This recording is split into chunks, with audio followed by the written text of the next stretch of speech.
हाँ dear students, ये class 6 के जो पुल्लिंग शब्द है संस्कृत के, उन्हीं के बारे में मैं बता रहा हूँ। आप लोग ध्यान दीजिएगा। जितने भी पुल्लिंग शब्द हैं, स्त्रीलिंग और नपुंसक लिंग, ये 3 लिंग होते हैं संस्कृत में। पुल्लिंगम, स्त्रीलिंगम, नपुंसक लिंगम। तो ये पुल्लिंग शब्द जो क्लास 6 में पढ़ना है, उसके बारे में ये नए नए शब्द मिलेंगे। साथ में चित्र भी हैं।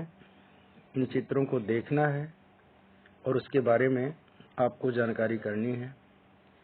उन्हें याद भी करना है कि इनको संस्कृत में क्या कहते हैं।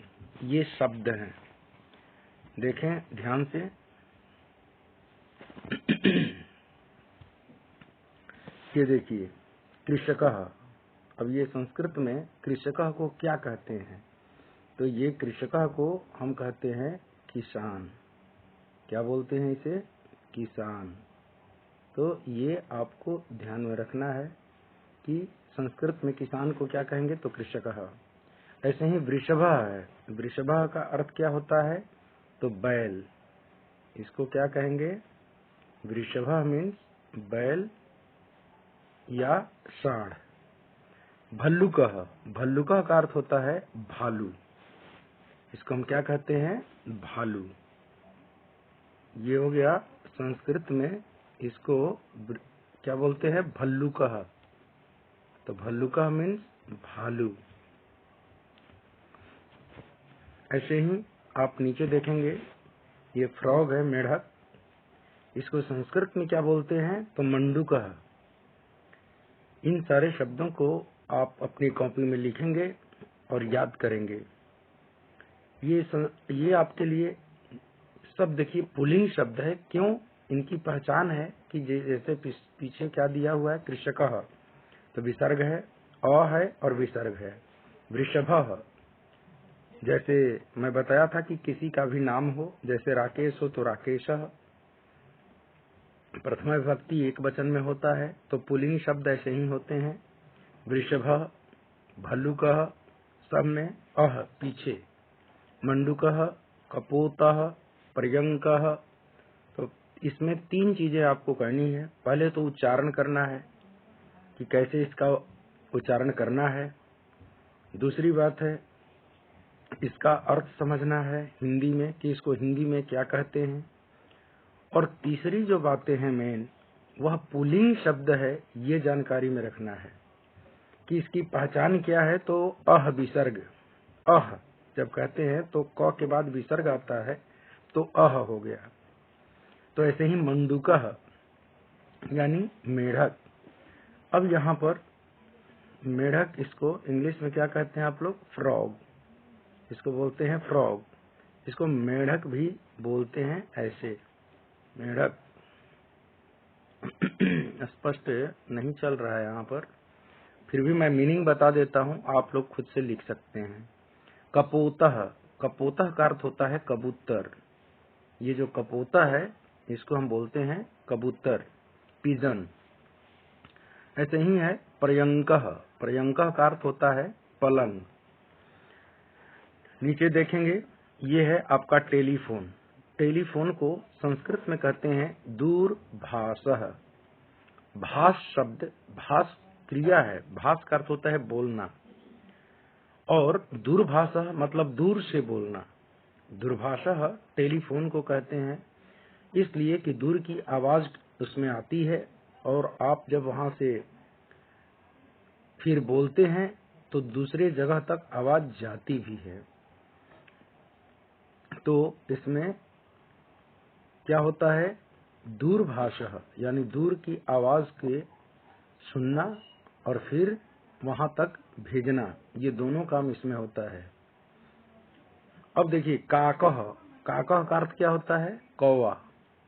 इसको संस्कृत में बोलते हैं काकः। ये भी पुल्लिंग, जितने भी ये शब्द है ना, ये सारे पुल्लिंग हैं।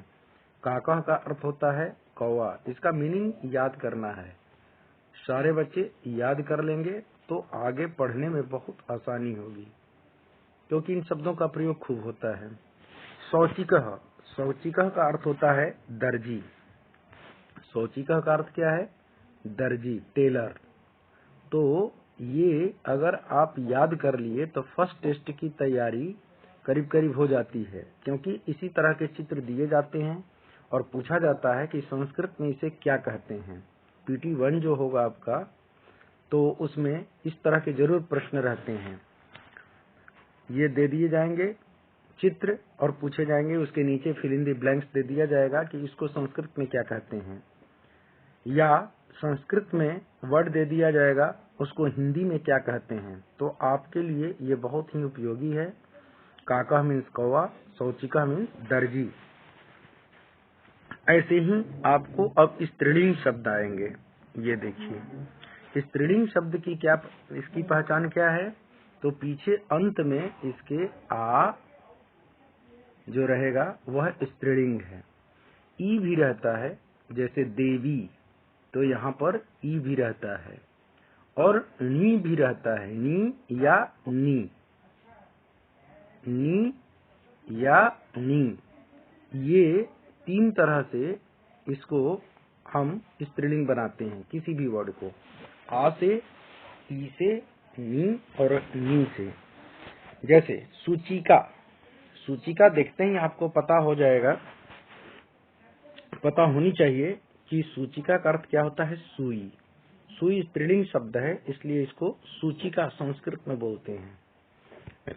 ऐसे ही नीचे देखिए, ये पिपीलिका है, बहुत ही अच्छा शब्द, इसको उच्चारण करने में भी अच्छा लगता है, इंटरेस्ट से बच्चे बोलते हैं पिपीलिका। पिपीलिका मतलब चिट्टी, एंट। ऐसे ही है कुंजिका, कुंचिका, कुंचिका का अर्थ होता है चाबी। ऐसे भी हम लोग बोलते हैं कि कुंजी कहाँ है, की कहाँ है, तो कुंजी है उसको हम कुंची बोलते हैं संस्कृत में, कुंचिका। ये स्त्रीलिंग शब्द है। कुंचिका मीन्स चाबी। ये पिपीलिका है, पिपीलिका का अर्थ क्या होता है? चिट्टी। कभी कभी घर में आप चिट्ठी देखते हैं तो उसे संस्कृत में यूज करें, उसको देख करके बोलें कि पिपीलिका गच्छति, यानी चिट्ठी जाती है, जा रही है, दोनों आपके लिए उचित है। इसके बाद आप देख रहे हैं यहाँ पर ये चित्र, ये किसका है?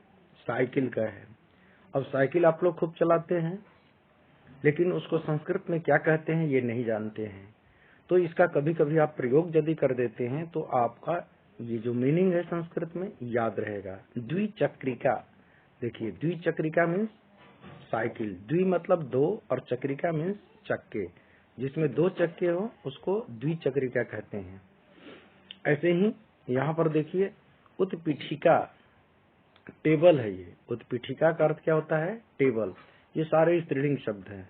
पीछे देखिए इसमें क्या है? आ लगा हुआ है। सूचिका में आ, पिपीलिका में आ, कुंचिका में आ, द्विचक्रिका में आ, उत्पीठिका में आ और मक्षिका में भी आ है।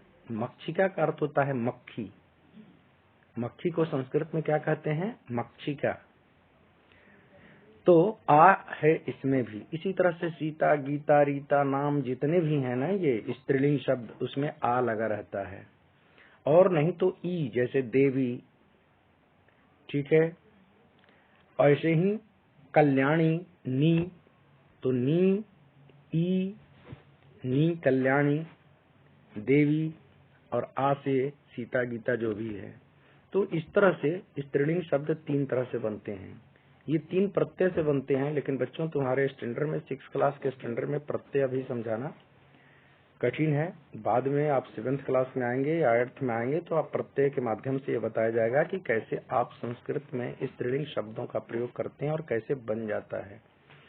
आ जोड़ने से ये टाप प्रत्यय से आता है। टाप में आ बचता है, ट और प का लोप हो जाता है, शेष आ बचता है, उसी से स्त्रीलिंग बनता है।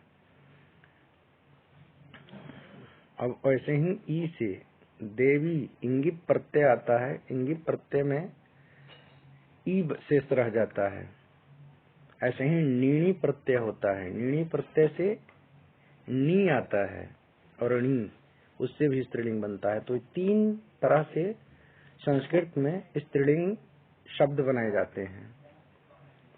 नेक्स्ट देखते हैं, ये देखिए, आप बाजार में माचिस को देखते हैं, ले आते हैं, घर में प्रायः यूज होते रहते हैं हर एक घर में। इसको हम कहते हैं अग्नि पेटिका।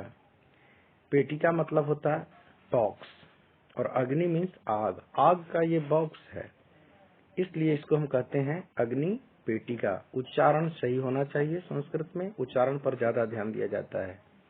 इसको हम बोलते हैं माचिस। ऐसे ही है मापिका। ये मापिका कहते हैं स्केल को। क्या कहते हैं? स्केल। स्केल को हम मापिका बोलते हैं इसलिए कि इसी से किसी चीज को हम मापते हैं, इसलिए इसको स्केल कहते हैं। इसी से हम किसी चीज को मापते हैं, इसलिए इसको स्केल बोलते हैं, मापिका। ऐसे ही है वीणा। वीणा शब्द स्त्रीलिंग है, इसमें भी आ है, तो ये भी स्त्रीलिंग हो गया। अब नीचे चलते हैं, देखिए कुछ और भी वर्ड मिलेंगे आपको। जैसे देखिए उत्पीठिका भी मिला था ऊपर, फिर आ गया। और पेटिका, देखिए पेटिका का मतलब होता है बॉक्स। पेटी ऐसे भी हम प्रयोग करते थे हिंदी में, लेकिन पेटिका शुद्ध है संस्कृत में, जिसको हम बोलते हैं बॉक्स। ऐसे ही है नौका। नौका का अर्थ क्या होता है? नाव। ये भी स्त्रीलिंग शब्द है, आ गया ना पीछे, इसलिए स्त्रीलिंग है। अब देखिए नीचे, ये चटका। चटका कहते हैं गौरैया को, इसको इंग्लिश में क्या बोलते हैं? स्पैरो। तो स्पैरो जो गौरैया है, ये भी स्त्रीलिंग शब्द है, इसको क्या बोलते हैं? चटका। ऐसे ही है महिला। ये जो है महिला स्त्रीलिंग शब्द है, महिला मीन्स वीमेन, औरत। ऐसे ही है मापिका, स्केल। नौका, बोट। इस तरह से ये पेटी का बॉक्स। ऐसे ही टेबल, उत्पीठिका। ये सारे शब्द स्त्रीलिंग शब्द है, सबके पीछे आ है, तो ये स्त्रीलिंग की पहचान है कि जिन शब्दों के अंत में आ हो, ई हो और नी हो, तो ये शब्द संस्कृत में स्त्रीलिंग कहलाएंगे। ऐसे ही ऊपर वाले जो देखे आप लोगों ने, कृषकः, देवः, ये सब अह वाले, ये सारे पुल्लिंग होते हैं। अब चलते हैं नपुंसक लिंग की तरह। अब ये जो शब्द हैं, ये सारे नपुंसक लिंग हैं।